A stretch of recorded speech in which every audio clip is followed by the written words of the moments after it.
अस्सलाम वालेकुम एवरीवन, कैसे हैं आप सब। आई होप आप सब ठीक होंगे। हम जा रहे हैं आयत को लेके क्लिनिक जा रही हूँ डॉक्टर के पास, क्योंकि आयत को बहुत हाई फ़ीवर बुखार हुआ है और फ़ीवर इसका बिल्कुल ख़त्म नहीं हो रहा है। तो इस वजह से मैंने डॉक्टर को दिखाना है। इससे पहले भी मैं डॉक्टर से कंसल्ट कर चुकी हूँ और इसका चेकअप हो चुका है और मेडिकेशन वगैरह आयत को दे चुकी हूँ, लेकिन फिर भी हाई फ़ीवर इसका ख़त्म नहीं हो रहा है। ये हम अपने घर से निकले हैं, गेट हमने क्रॉस किया है और अब हमारा जो घर है वो पीछे रह गया और हम आगे की तरफ जा रहे हैं। मतलब अपने बच्चों को सबको हाई फ़ीवर हो जाता है, तो फिर हम ऐसी सूरत हाल में क्या कर सकते हैं। अपने बच्चों को हम डॉक्टर के पास लेके जा सकते हैं। फ़र्स्ट यही होता है कि हम उसे मेडिकेशन दें, जो डॉक्टर हमें कंसल्ट करते हैं हम डॉक्टर को, और फिर उसके बाद घर में हम उसके और कौन कौन सी चीज़ें कर सकते हैं। कि जैसा कि मेरी बेटी को बहुत तेज़ बुखार हुआ, ये हम लोग हॉस्पिटल पहुंच चुके हैं, क्लिनिक पहुंच चुके हैं डॉक्टर के, और वेट कर रहे हैं अपने नंबर का यहाँ पे।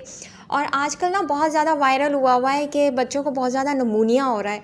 नमूनिया बहुत ज़्यादा हो रहा है। जितने पेशेंट्स मैंने देखे सब बच्चों को नेपुलाइज हो रहा है, नमूनिया हो रहा है। ये सामने जो छोटी सी एक बेबी है उसको भी मतलब नमूनिया हो चुका है। बेबी नहीं, बेबी बॉय है ये। और जो सामने जो लेडी खड़ी है, इनकी बेटी को भी मतलब डॉक्टर ने एमरजेंसी में एडमिट करने का बोल दिया है, क्योंकि बच्चों को बहुत ज़्यादा आजकल जो हो गया ना वायरल नमूनिया हो रहा है। क्योंकि बहुत ज़्यादा ना टाइम पता नहीं चलता, रात ठंडी हो जाती है और दिन बहुत ज़्यादा गर्म होता है। क्योंकि मेरी बेबी को हाई फ़ीवर है, बिल्कुल ख़त्म नहीं हो रहा है। उसके लिए मैंने जो मेडिसिन यूज़ की है वो भी मैं आप लोगों को बता दूंगी कि मैंने क्या मेडिसिन यूज़ की। फेब्रोल यूज़ कर रही थी, डॉक्टर ने मुझे लिख कर दिया था 3 टाइम। और उसके अलावा सेफिगेट लिख के दिया था, एंटीबायोटिक सिरप। सेकंड डे जब मैं गई कि मेरी बेटी को बिल्कुल भी टेम्परेचर ख़त्म नहीं हो रहा, हाई होता जा रहा है। मतलब 1 से 2 जब ऊपर होता है ना तो वो हाई में आता है। डॉक्टर्स ने यही कहा कि आप जो इसकी पाउडर वाली मेडिसिन है वो बंद कर दें और इसको इंजेक्शन लगाएं 2 डेज़। जो मिलते हैं क्या कहते हैं स्टोर से, मैंने स्टोर से इंजेक्शन लिया और आयत को इंजेक्ट करवाया और फिर इसके बाद मैं घर आ गई। 2 डेज़ इसको इंजेक्शन लगेंगे और आप वो मतलब कि इसकी जो सेफिकेट एंटीबायोटिक वाला सिरप है वो बंद कर दें। हाई फ़ीवर में क्या होता है मैं आपसे इस बारे में बात करूँगी, क्योंकि जब मेरी डॉटर को बहुत तेज़ ज़्यादा बुखार हुआ तो फिर मैं बहुत ज़्यादा परेशान हो गई और मैं इसको स्पंचेस करने लग गई। क्योंकि जो हीट होती है ना वो ये अंडर आर्म एरियाज़ में होती है, बच्चों के सर में होती है बहुत ज़्यादा और पाँव से निकलती है। तो ये आप लोगों ने करना है कि बहुत ज़्यादा गर्म कपड़े नहीं पहनाने हैं, हल्के से कॉटन वेयर कपड़े पहनाने हैं। मैंने भी अपनी बेटी को ऐसा ही किया, ज़्यादा गर्म कपड़े नहीं पहनाए और उसको हल्के टेम्परेचर में रखा। जैसा कि फ़ैन चल रहा है, कोई एसी नहीं, एयर कूलर नहीं, सब बंद कर दिया। और इसके अलावा कि हवा आती रहे, हवा में रखा, क्योंकि बच्चों की ऑलमोस्ट हीट जो होती है ना, बॉडी बहुत हीट निकाल रही होती है, बहुत हीट अप हो रहे होते हैं बच्चे। तो उसको स्पंचेस किया और इसको 3 से 4 टाइम मैं फेब्रोल सिरप देती रही। हाई फ़ीवर में क्या होता है कि मॉम्स को सब्र करना पड़ता है। सब्र करने के अलावा कोई चारा नहीं होता है जब तक नेक्स्ट टाइम डॉक्टर्स को ना दिखाया जाए और मेडिकेशन ना ली जाए। सबसे पहले यही होता है कि हाई फ़ीवर में बच्चों का सर बहुत ज़्यादा गर्म होता है, रात में बहुत ज़्यादा फ़ीवर होना शुरू हो जाता है, बच्चे बिल्कुल खाना कुछ भी नहीं खाते। उसे अवॉइड करना चाहिए, खाने को छोड़ देना चाहिए। अगर आप सबसे ज़्यादा अपने बच्चे को पानी का इंटेक करवाएं, लिक्विड वाली चीज़ें दें, वो ज़्यादा बेहतर रहता है। वो भी मुझे पता है नहीं खाते। मेरी बेटी भी मतलब जो डॉटर है वो भी बहुत मुश्किल से लेती है पानी, 2 घूंट पी लेती है। हाइड्रेट करना चाहिए बॉडी को, क्योंकि ऐसा होता है कि हम जब इमरजेंसी में जाते हैं तो वो कहते हैं बच्चों को बिल्कुल आप खुला छोड़ दें, इसके ऊपर कोई ब्लैंकेट नहीं डालें, इसे कोई कवर नहीं करें, कोई टोपी नहीं पहनाएं, क्योंकि बहुत ज़्यादा बॉडी में ना हीट होती है। तो वो यही कहते हैं इसे ओपन कर दें ताकि इसकी जो हीट है वो बाहर निकले। जैसा कि मेरी डॉटर है, बिल्कुल भी स्पॉन्चेस जो होता है वो नहीं लगाने देती, कोई कपड़ा कोई टॉवल अपने फेस के ऊपर नहीं लगाने देती, बहुत रोती है। नॉर्मल रूम टेम्परेचर वाला पानी होना चाहिए। जैसा कि हम जाते हैं डॉक्टर्स हमें बहुत ठंडा पानी देते हैं स्पॉन्चेस करने के लिए बच्चों को, लेकिन हमें थोड़ा नॉर्मल पानी रखना चाहिए, इतना ज़्यादा ठंडा कूल नहीं रखना चाहिए। बच्चे बिल्कुल डर जाते हैं और रोना शुरू कर देते हैं।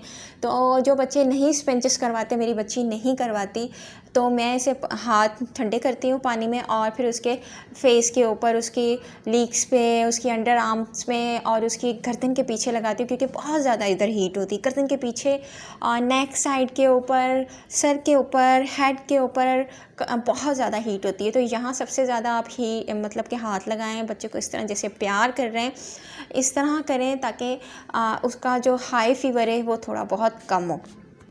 हवादार रूम में रखें जहाँ से हवा आ रही हो, और फ़ैन ऑन रखें, लेकिन फ़ैन के नीचे ना रखें अपने बेबीज़ को। जब आप स्पंज कर रहे हो तो फ़ैन के नीचे बिल्कुल स्पंज ना करें, कि ताकि उसे ठंडी हवा लगे। रूम टेम्परेचर के ऊपर ही हो पानी।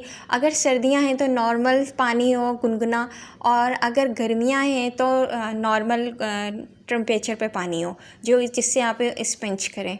और 102 से ऊपर हाई फीवर होता है 3 दिन में, जो होता है वायरल बुखार, वो उतर जाता है। अदरवाइज़ इसके बाद डॉक्टर आपको टेस्ट का बोलता है, ब्लड टेस्ट का बोलता है, कि देखें कि इसे मतलब बुखार इतना क्यों आ रहा है। बच्चों को बहुत ज़्यादा हाई फीवर हो रहा है, आजकल देखा जा रहा है कि हाई फीवर हो रहा है बहुत ज़्यादा। नॉर्मल बुखार में भी हाई फीवर होना शुरू हो जाता है। जैसा कि मेरी बेबी को कब्ज़ी का प्रॉब्लम है, मेरी बेटी को आंतों का मसला था, आंतों में इन्फेक्शन था। इससे पहले 10 दिन पहले, 8 दिन पहले इसकी तबीयत ख़राब थी, तो डॉक्टर्स ने कहा कि आप इसे कब्ज़ होने बिल्कुल भी नहीं दें।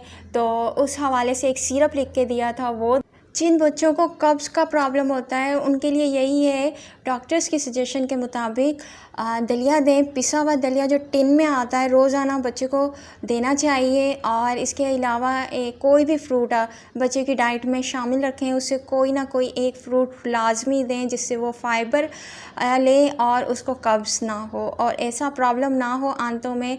कब्ज़ी के साथ बच्चों को बहुत ज़्यादा तकलीफ़ होती है और आंतों में इन्फेक्शन होता है और ब्लड का भी आने का सूरत हाल बन जाती है। तो इसलिए कब्ज़ी ना होने दें। इसलिए मुझे भी डॉक्टर ने यही सजेस्ट किया कि आप अपनी बेबी को कब्ज़ी ना होने दें और इन सारी चीज़ों पर, बातों पर अमल करें।